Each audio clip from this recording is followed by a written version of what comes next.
कैसे हैं आप लोग।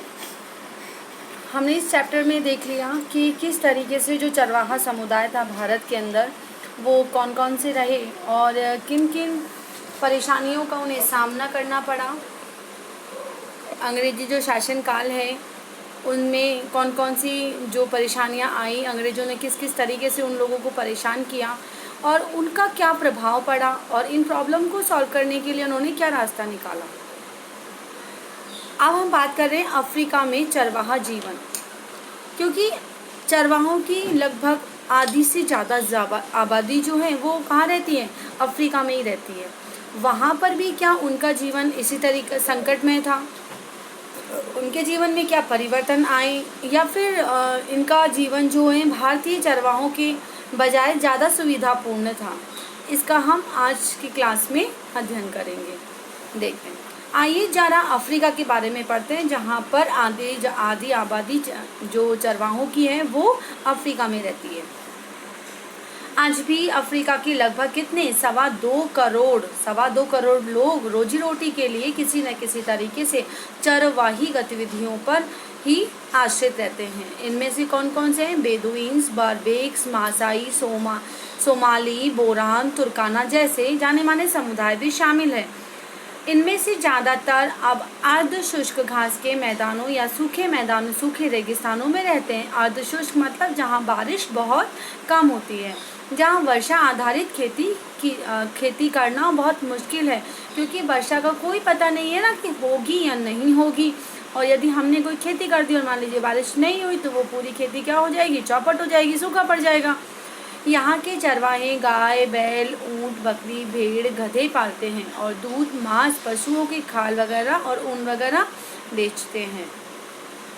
कुछ चरवाहे व्यापार और यातायात संबंधी काम भी करते हैं, तो कुछ चरवाही के साथ साथ खेती बाड़ी भी करते हैं और कुछ क्या करते हैं, इस चरवाही से होने और कुछ लोगों के पास चरवाही से होने वाली मामूली जो आय से गुजर नहीं कर पाने पर वो कोई सा भी धंधा कर लेते हैं। क्योंकि देखो, मवेशी रखना, पशुओं को पालना और उनके दूध वगैरह से है ना, तो हमारी जो परिवार की आवश्यकताएं हैं वो पूरी नहीं हो पाती हैं और इन आवश्यकताओं की पूर्ति के लिए फिर वो क्या करते हैं, कुछ और दूसरा काम धंधा ढूंढ लेते हैं। हिंदुस्तान की तरह अफ्रीका के चरवाहों की ज़िंदगी पर भी औपनिवेशिक काल के कारण बहुत सारे बदलाव आए थे, है ना। ये देखिए, मासाई लैंड है जिसके पीछे पहाड़ी किले जो है वो किलिमंजारो पहाड़ियाँ हैं पीछे जो दिखाई दे रही है आपको।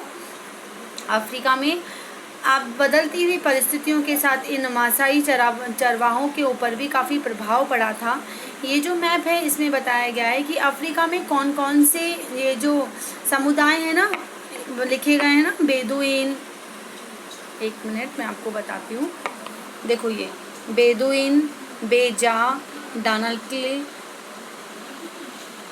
बोदुवेफू फेलानी, ताउरेक, मोर्स, बर्बेस, ठीक है ना, काब्बावेश, ये सभी क्या हैं?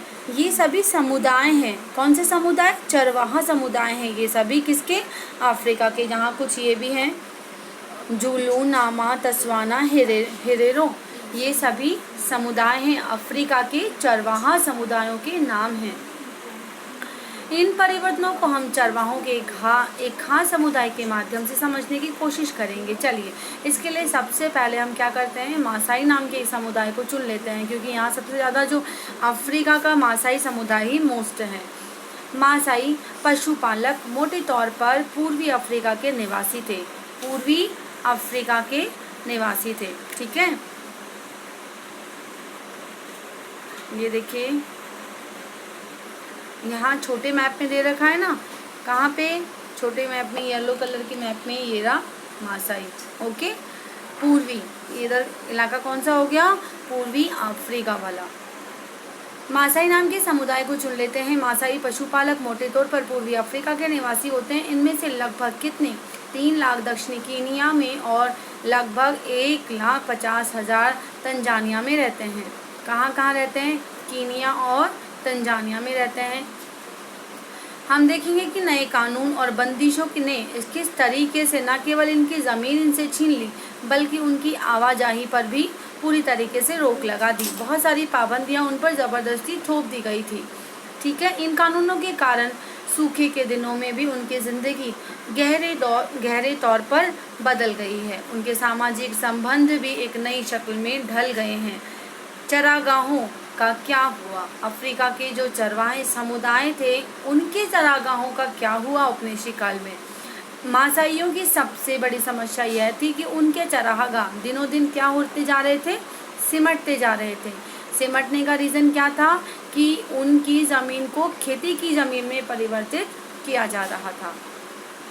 औपनिवेशिक शासन से पहले मासाईलैंड का इलाका उत्तरी कीनिया से लेकर तंजानिया के घास के मैदान स्टेपीज, ठीक है, स्टेपीज,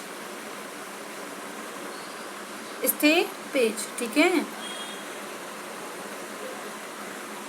तक फैला हुआ था।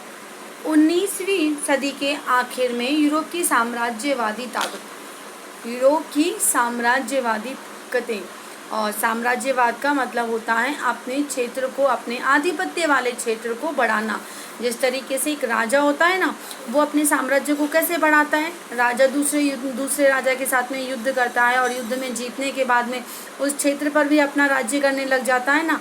उसी तरीके से जो यूरोप में इंग्लैंड वासी थे, है ना, यूरोप में जो अंग्रेज से औपनिवेशिक शासन जब आया तो उसके तहत उन्होंने क्या किया? साम्राज्यवादी ताकतों ने क्या किया? अफ्रीका में कब्जे करना शुरू कर दिया, ठीक है, और बहुत सारे इलाकों को छोटे छोटे उपनिवेशों में तब्दील करके अपने कब्जे में ले लिए। उपनिवेश जहाँ पर उन्होंने अपना व्यापार शुरू किया और अपने आधिपत्य में लेना उनको शुरू किया।